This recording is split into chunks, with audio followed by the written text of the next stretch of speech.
Indonesia ngamuk bikin HP bagus banget. Enggak.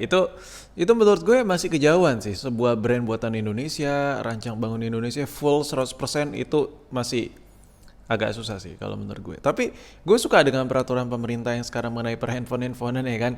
Ya ini contoh satu. Ini adalah brand dari luar, cuman HP ini dirakit di Indonesia.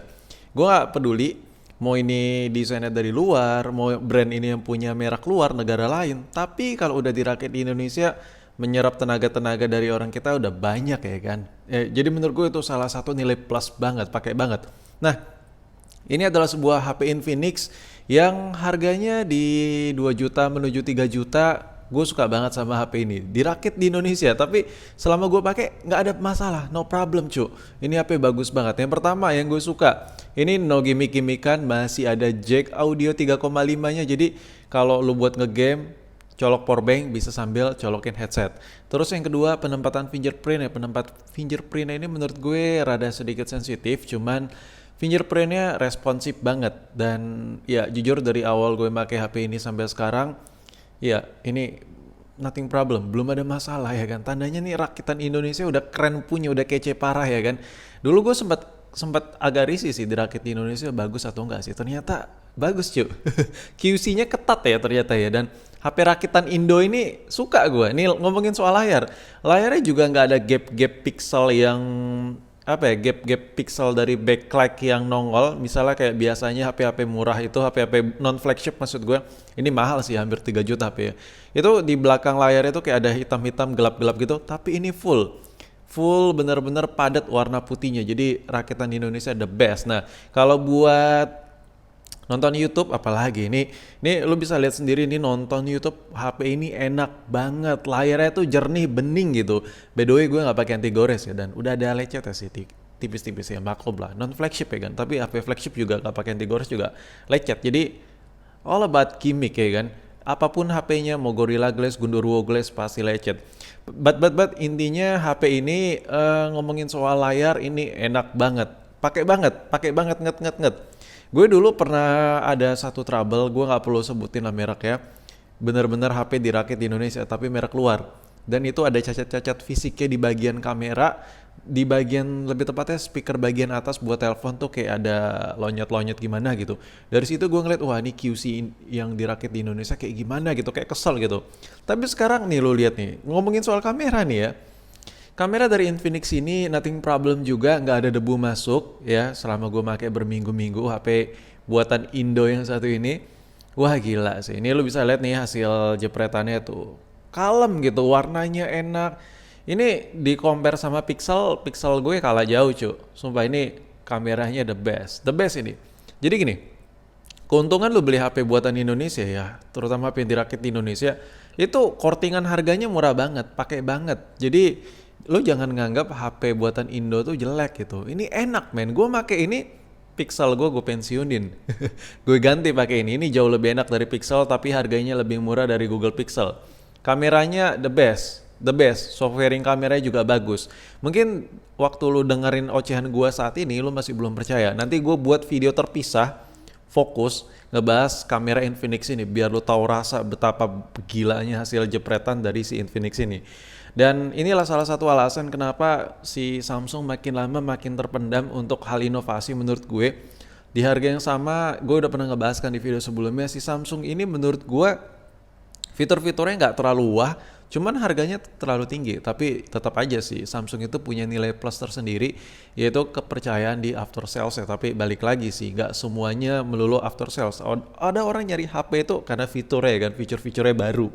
Nah, kalau di compare dengan iPhone, gue ambil contoh Infinix yang lagi lo tonton ini, yang lagi lo liatin dari tadi nih, Infinix harganya 2 juta ke 3 juta. Nah di iPhone rentan harga 2 juta ke 3 juta, ya lo bakal dapat iPhone seperti ini, seri 7 atau seri 8. Taruhlah ambil tengahnya seri 7 Plus lah ya, yang lo bisa dapat batangan atau full set yang aksesorisnya non original. Kalau lo beli iPhone kayak gini, itu tetap aja menurut gue lebih worth it HP buatan Indonesia, contohnya kayak Infinix yang lagi gue bahas ini. Karena sejatinya kalau lu pengen ngerasain flagship Apple ya kalau lu nggak beli baru, lu beli handphone yang masih rada baruan dikit. Contohnya lu beli iPhone 13, seri 13 ya, line up 13, terus lu beli line up yang paling tingginya varian 13 Pro versi Max juga. Itu lu bisa beli motor cuy di Indonesia ya kan. Lu bisa beli motor di sini, lu bisa beli motor, dapat tuh motor, dapat satu HP, dapat satu motor. Kalau lu pengen agak sedikit low price sedikit, tapi tetap aja bagi sebagian orang low price-nya versi flagship Apple tuh terlalu nyiksa gitu. Contoh, iPhone SE 2020, layarnya nggak ada poni-ponian ya kan, masih pakai home button, terus iya dapat aksesoris masih 5 watt, sekarang udah nggak dapat adaptor ya kan. Terus kameranya cuma satu, harganya di 4 juta, 5 jutaan lebih. Itu masih overpriced ya kan. Kalau lu beli Android lu dapat fast charging yang gila-gilaan. Bahkan lu nambah beberapa juta tipis-tipis lu bisa dapat yang versi 60 watt ngecas ya, gila kan. Dan rata-rata yang kalau lu beli harga di 2 juta, 3 juta kayak yang lagi lu lihat ini seri line up iPhone 7 itu wah, udah ketinggalan jauh men. Udah ketinggalan jauh sama Android yang harga di 2 juta menuju 3 juta. Android sekarang kejam banget apalagi dibuat di Indonesia. Jadi yang tadinya harganya aturan bisa di 4 juta, bisa di press menjadi 2 juta menuju tipis-tipis ke 3 juta. Jadi wah gila sih, lu untung banget gitu, untung parah sih. Dan ngomongin soal kamera, iPhone juga miskin feature. Fitur-fitur yang ada di iPhone jadul itu ngeselin. Nilai plusnya cuma satu, video recordingnya halus, ya kan stabil, ya kan meskipun Android di set di 60 fps, tetap aja itu gimmick Android parah sih. Hasilnya tuh tetap kayak patah-patah, tapi di iPhone tuh mulus.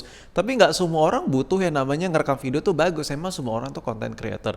Emang semua orang itu kayak butuh banget hasil video yang halus gitu. Nggak semua orang butuh itu, men. Nah, ngomongin soal layar juga iPhone ya, kalau lu dapetin layar original ya lu bakal dapat layar paling enak di harga itu. Misalnya lu beli iPhone jadul yang harganya 6s tuh yang harganya sekarang udah 1 jutaan. Kalau lu masih bisa dapetin layarnya yang original, lu bakal ngerasain layar yang lebih enak daripada Android di harga 2 juta ke 3 juta.